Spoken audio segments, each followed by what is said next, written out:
Story one, the exit interview. People ask me if I have regrets. I tell them I'm in finance. We don't do regrets, we do post-mortems. So here's the post-mortem on my marriage to Danielle Ashworth Cole, nay Danielle Price, soon to be Danielle Price again, whether she liked it or not. And on the 11 months between the night I found out and the Tuesday morning she walked into Fulton County Supreme Court expecting to win. She did not win. Boy, I found out the way most men find out.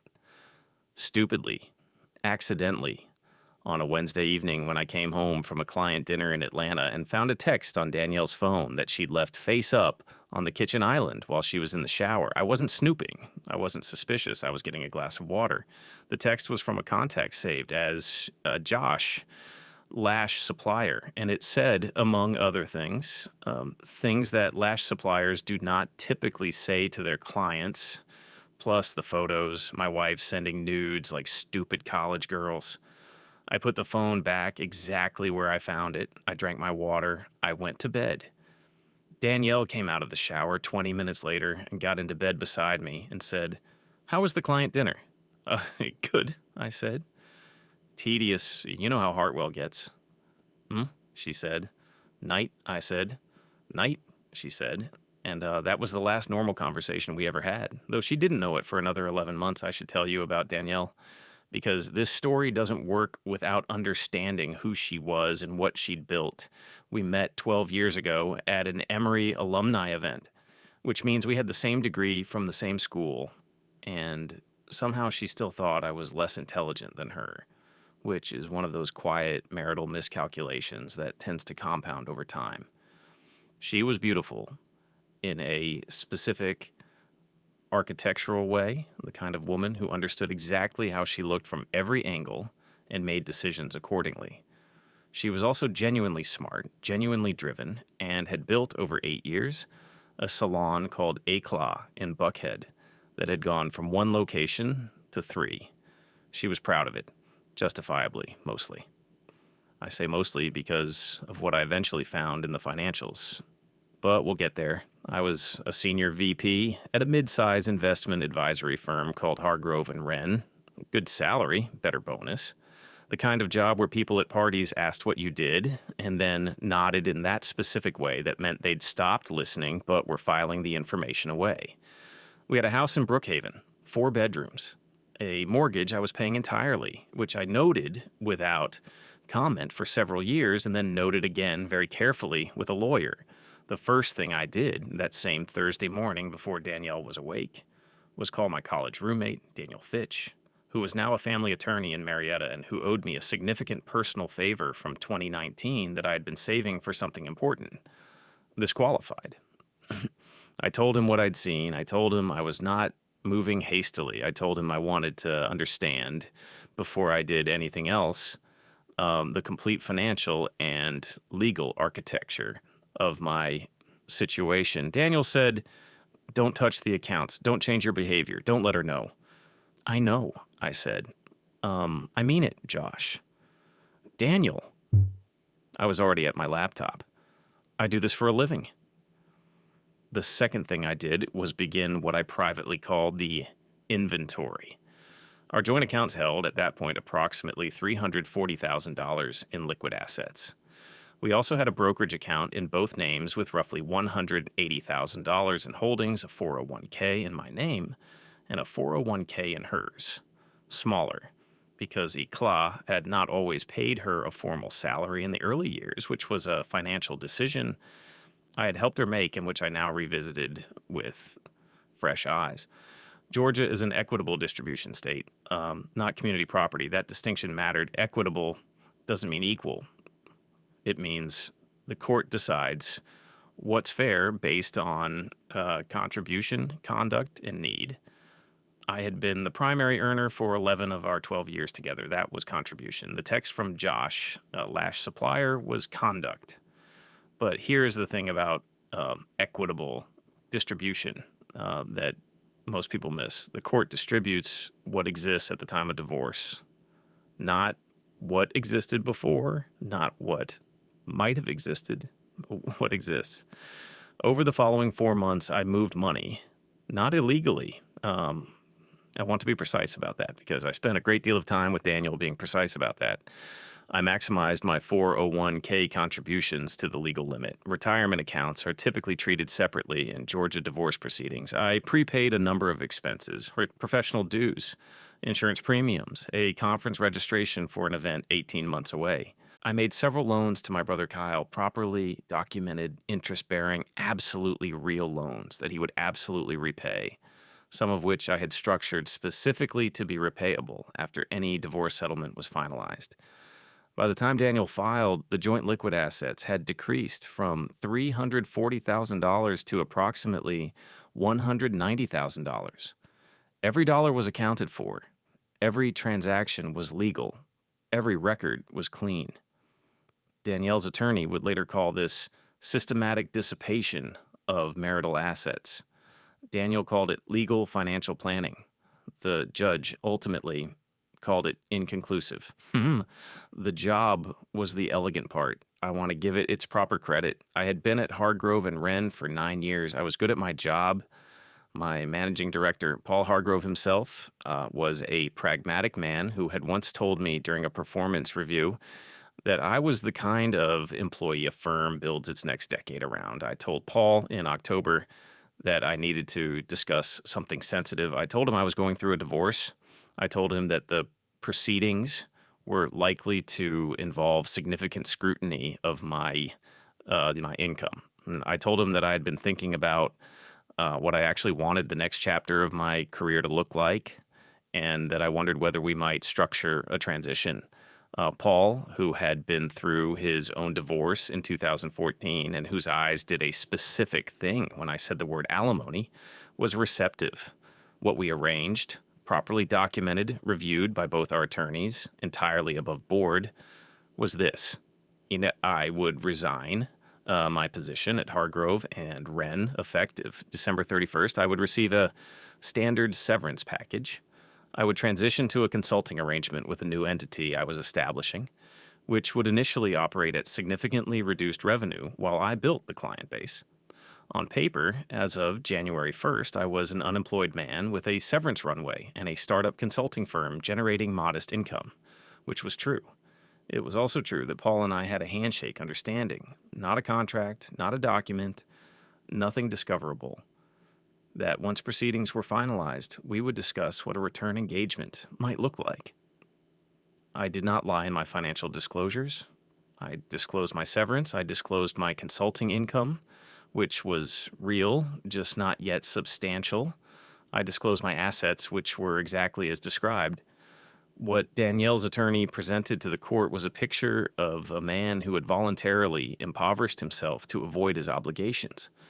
What I presented was a man who had simply made a career change. Daniel was very good. Now, the salon.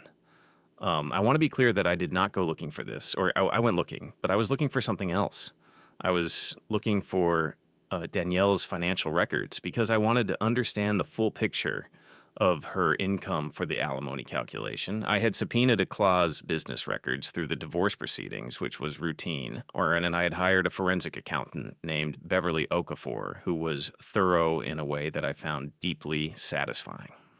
Beverly called me on a Thursday evening in February. "Josh," she said, "I need to ask you some questions about your wife's business." "Ask," I said.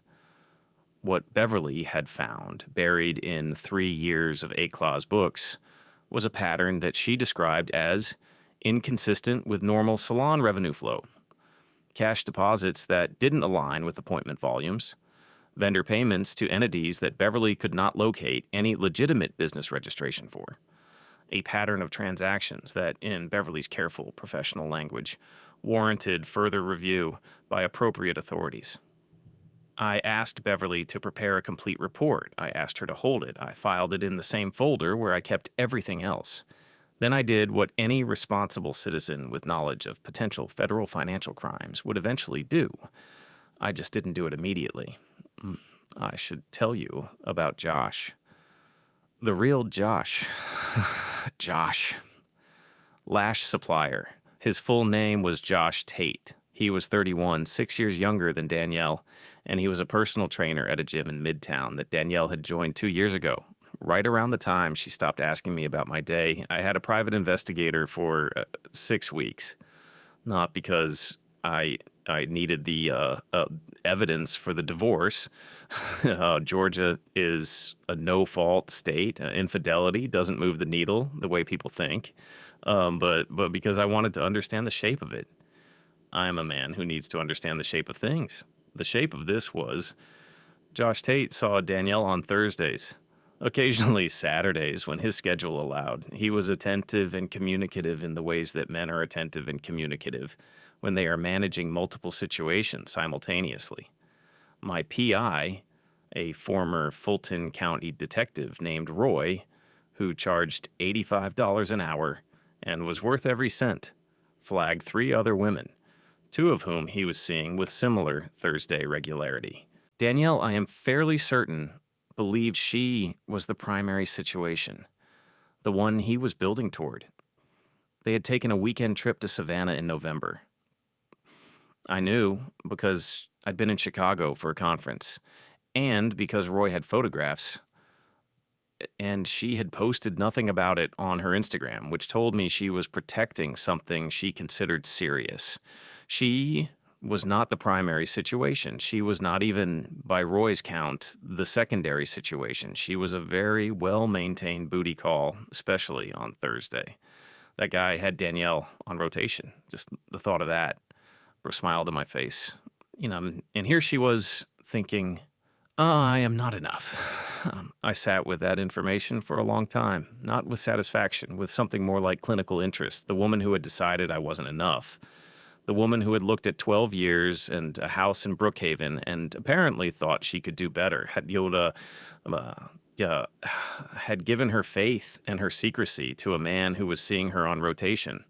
I added Roy's report to the folder. The divorce was filed in January. Contested, as expected. Danielle wanted the house, a percentage of my Hargrove and Wren income, which no longer existed in the form she'd expected, and a figure in spousal support that Danielle described as optimistic. She did not get what she wanted. What she got was the house, which came with the mortgage, $2,800 a month, which she had never paid and which now sat entirely in her column with no husband's salary behind it. She got a reduced share of the joint assets given my documented earning capacity change. She got a spousal support figure that reflected my current consulting income, not my former salary. Reviewable in 18 months. Her attorney argued I had deliberately engineered my unemployment. Daniel said I'd made a career transition. The judge split the difference in a way that still left Danielle holding a $2,800 monthly mortgage on a single income from a salon that was, as of that morning, about to have a very difficult relationship with the federal government. The divorce was finalized on a Tuesday. March 14th, 10:47 a.m., Fulton County Superior Court. At 11:15 a.m., Beverly Okafor's complete forensic report, including a formal letter of referral, was submitted to the IRS Criminal Investigation Division and the Financial Crimes Enforcement Network. I did not time this to be cruel. I timed it because submitting during active divorce proceedings would have complicated the proceedings, potentially triggered stays, and introduced variables I didn't want. The correct time to report a financial crime is when you are able to do so cleanly. 11:15 a.m. on March 14th was clean. I was, at that point, already at Hartsfield-Jackson. My flight to Denver boarded at 12:40. I learned what happened afterward from Kyle, who still knew people, and from Roy, who I paid for one final week of monitoring, because I am thorough by nature, and I wanted the complete picture. Here is the complete picture. Danielle received the court paperwork and the news about the mortgage on the morning of March 14th. She called Josh Tate at approximately 11:30 a.m., according to Roy, presumably for some form of emotional support. Josh Tate did not answer. He called back 4 hours later, which is the kind of response time that tells you everything about how someone categorizes a relationship. The IRS Criminal Investigation Division made initial contact with a clause registered address on March 21st. Federal investigations move at their own pace, but Beverly's documentation was thorough and the pattern was not subtle. By April, two of the three locations were operating under enhanced scrutiny. By June, the word Kyle used was frozen. The mortgage on the Brookhaven house went into its first delinquency in May. Danielle's income from ECLA was, for obvious reasons, complicated. She called my cell phone 14 times between March 14th and April 3rd. I answered once on March 28th because Danielle had told me there was a procedural matter that required brief communication. She said, "You did this." I said, "The financial disclosures are all on file. My attorney's number hasn't changed." She said some other things. I let her finish. Then I said, "I hope you and Josh are well." I hung up. She called back twice. I didn't answer. Update. I heard that while the authorities looked deeper, they found a connection to a cartel and that she was facing serious jail time. For a moment, I became intrigued, but then decided to let it go. I was happy here, still not dating, but just happy, looking forward to life. So, this is my story about how I overcame my cheating wife and everything worked out for me.